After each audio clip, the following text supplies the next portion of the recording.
ایک دن میرے حضور علیہ السلام مدینے سے گزرے تو ایک شخص گھوڑا لیے جا رہا تھا. وہ گھوڑا تھا خوبصورت, میرے حضور علیہ السلام کو پسند آ گیا. میرے حضور علیہ السلام نے فرمایا بیچتے ہو؟ کہا بیچتا ہوں. کتنے کا؟ اتنے کا. بات چیت ہو گئی, سودا طے ہو گیا. میرے نبی نے فرمایا کہ میں گھوڑے کی غرض سے تو آیا نہیں تھا, میں تو سیر کرتا کرتا باہر آ نکلا, تمہارا گھوڑا مجھے پسند آ گیا, لہذا تم یہاں رکو, میں گھر سے ابھی پیسے لے کر واپس آتا ہوں. اب حضور علیہ السلام اپنے گھر میں پیسے لینے کے لیے گئے تو پیچھے اسے رکے ہوئے کسی نے دیکھا تو پوچھ لیا, بھائی کیوں کھڑے ہو؟ اس نے کہا جی مسلمانوں کے نبی نے گھوڑا خریدا ہے, وہ رقم لینے گئے ہیں اور میں اس کی انتظار میں کھڑا ہوں. اس نے پوچھا مسلمانوں کے نبی نے یہ گھوڑا کتنے کا خریدا ہے؟ کہا اتنے کا خریدا ہے. اس نے کہا پھر مجھے زیادہ پیسوں میں دے دو, مجھ سے زیادہ پیسے لے لو, یہ گھوڑا مجھے دے دو.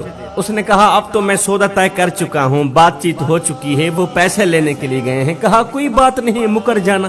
اب پیسوں کی لالچ میں آ کر اس نے دوسرے شخص کے ساتھ سودا طے کر دیا. اتنے میں میرے حضور علیہ السلام بھی قیمت لے کر اس یہودی کے پاس پہنچے.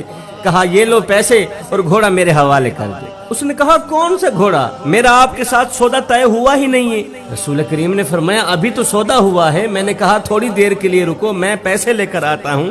تھوڑی دیر ہی کیا گزری, تو مکر ہی گیا. اب میرے حضور کہتے سودا ہوا ہے, یہودی کہتا نہیں سودا ہوا ہی نہیں. لوگ اکٹھے ہونے لگے, ہجوم سا بن گئے. حضور کہیں میں نے گھوڑا خریدا ہے, وہ کہے میں نے گھوڑا بیچا ہی نہیں. اب جب لوگوں کا ہجوم ہونے لگا تو اس یہودی نے کہا اچھا پھر اگر آپ نے واقعی مجھ سے گھوڑا خریدا ہے تو پھر مجھے کوئی گواہ دے. اگر آپ گواہ نہیں دیتے تو پھر میں قسم اٹھا کر کہتا ہوں کہ سودا طے ہوا ہی نہیں تھا. اب جھوٹ تو اس نے پہلے سے ہی بول رکھا تھا, قسم اٹھانا اس کے لیے کوئی مشکل کام نہیں تھا. اب اس نے کہا مجھے کوئی گواہ دے. بھری بزم تھی, لوگوں کا ہجوم تھا. اس نے گواہ مانگ لیا جبکہ اس وقت کوئی دیکھنے والا تھا ہی نہیں. قبل اس کے کچھ دیر گزرتی, اتنے میں میرے حضور علیہ السلام کے صحابی حضرت خزیمہ آگے بڑھے. نبی کے صحابی آگے بڑھے, کہا میں گواہی دیتا ہوں.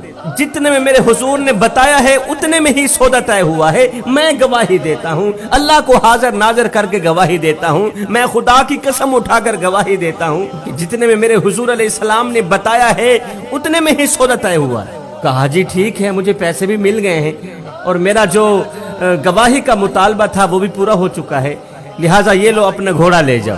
لوگ آہستہ آہستہ ہٹنے لگے. جب میرے حضور علیہ السلام چلنے لگے تو میرے حضور نے حضرت خزیمہ کی طرف اشارہ کیا, ذرا میرے پاس آؤ نا. نبی کا اشارہ دیکھتے ہی حضرت خزیمہ جلدی سے میرے رسول کریم کے قریب آئے. فرمایا خزیمہ ایک بات تو بتا, تم موقع پر تو موجود نہیں تھے, پھر تم نے اتنی بڑی گواہی کیسے دے دی؟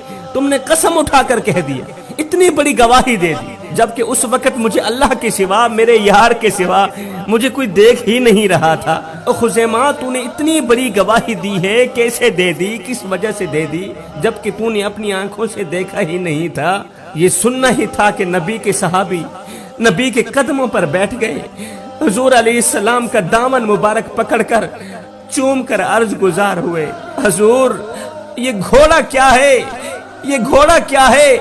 ہم نے تو آپ کے کہنے پر رب کی گواہی دی ہے, یہ گھوڑا کیا چیز ہے؟